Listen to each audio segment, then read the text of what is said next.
The legislation that came out at that time was Public Law 10650. And 10650 laid the groundwork, the foundation for the Veterans Federal Procurement Program that exists today. Okay? It also did some key things, and you're going to hear from some of those folks today. In the legislation, it called for the creation of the SBA Office of Veterans Business Development. Now, the SBA, Small Business Administration, has been around for a long time, but they did not have an office devoted to veteran business owners. And so this legislation created that.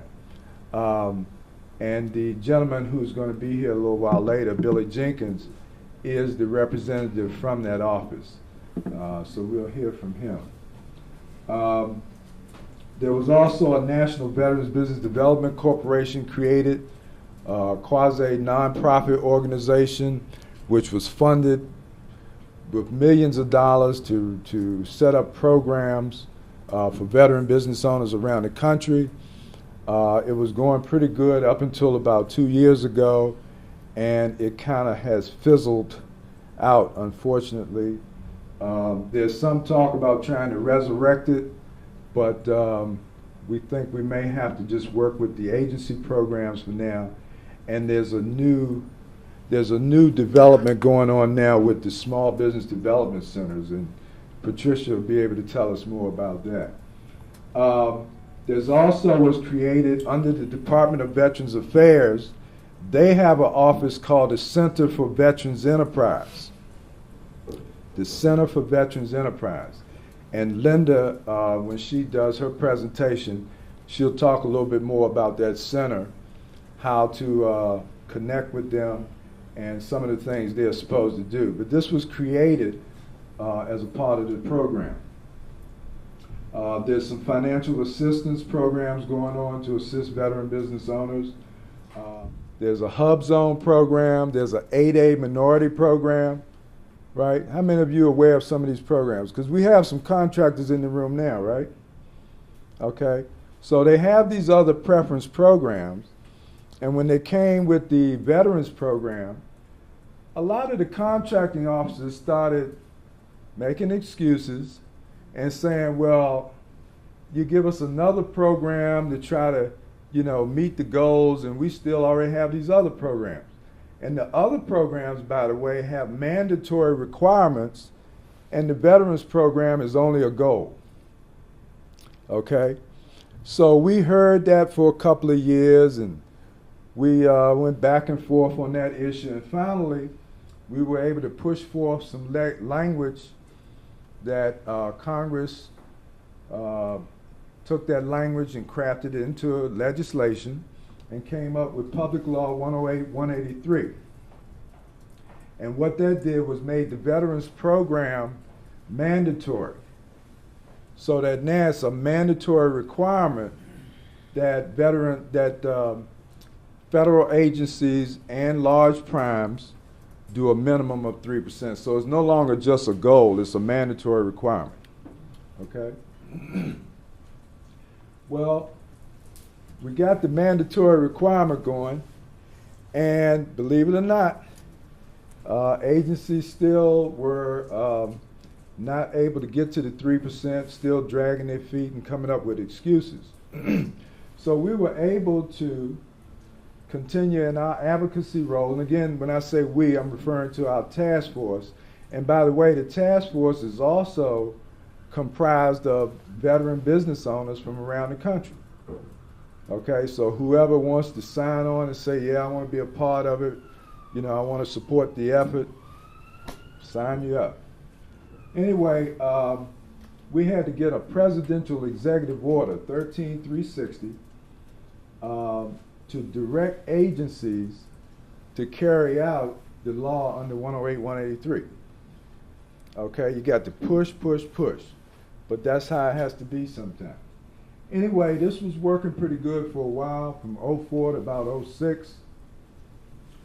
Agencies were actually developing strategic plans so they could, actually show you how they were going to increase contract opportunities for veteran business owners.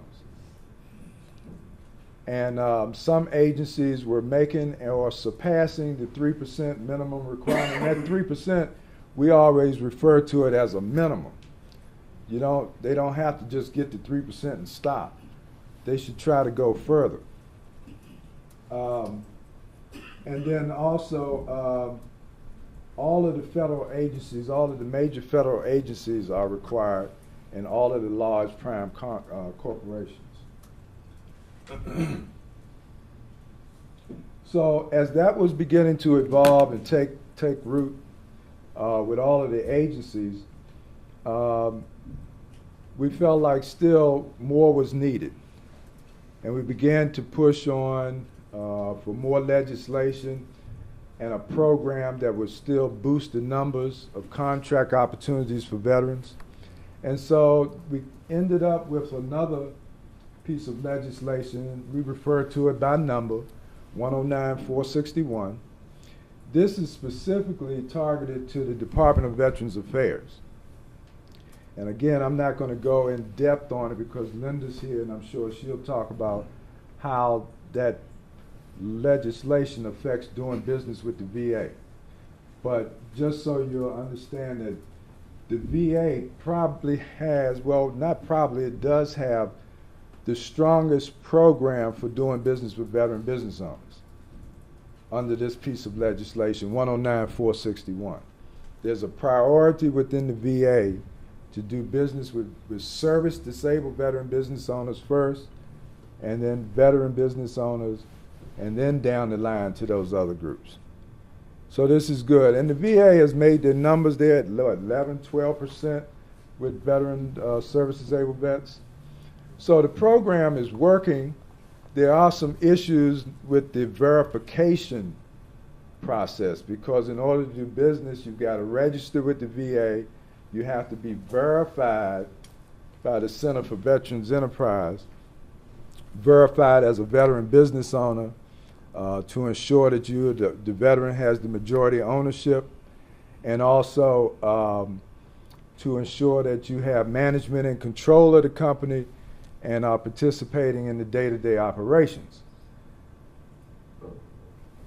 And we'll come back to more about that later.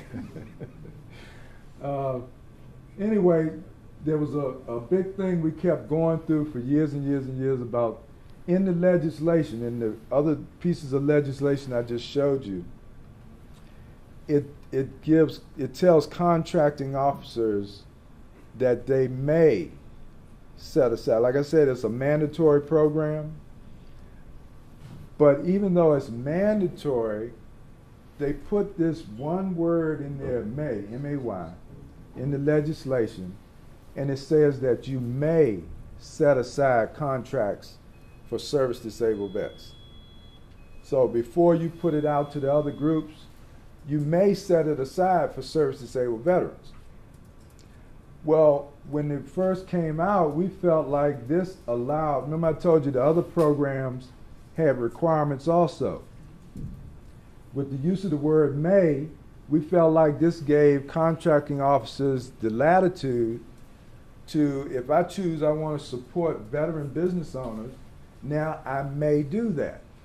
And they would go ahead and start putting more contracts out. Well, some contracting officers turned around and viewed may as I don't have to. Since you say I may do it, it means, well, I really don't have to. And so they still were failing to meet the 3% goal of service-disabled vets.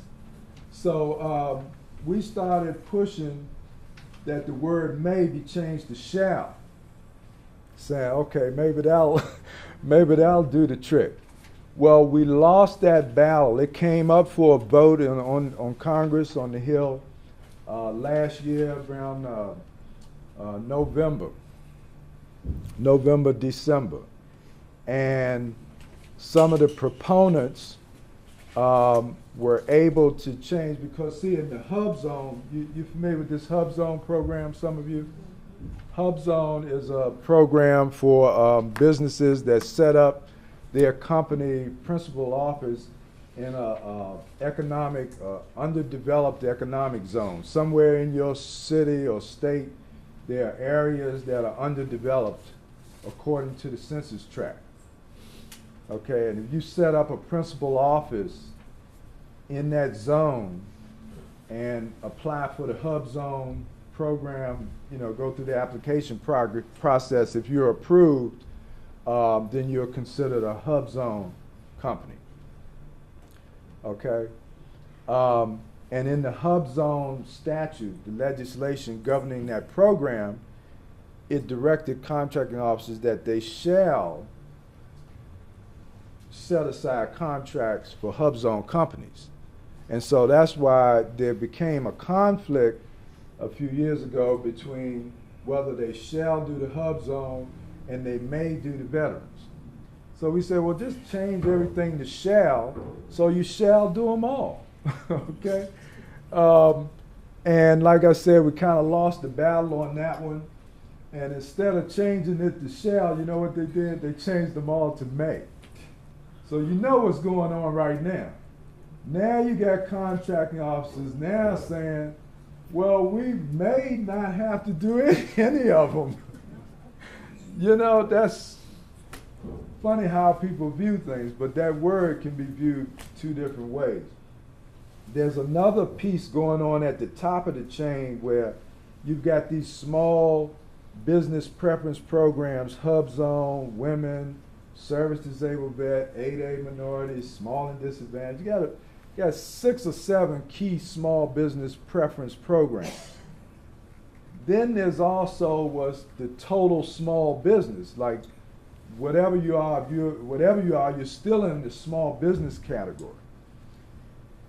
Well, we found out just before the law was passed, went back and analyzed the statute, that there's that word shall again when it talks about total small business. That you shall set aside contracts, put them out there in the community for total small business before you go to big business.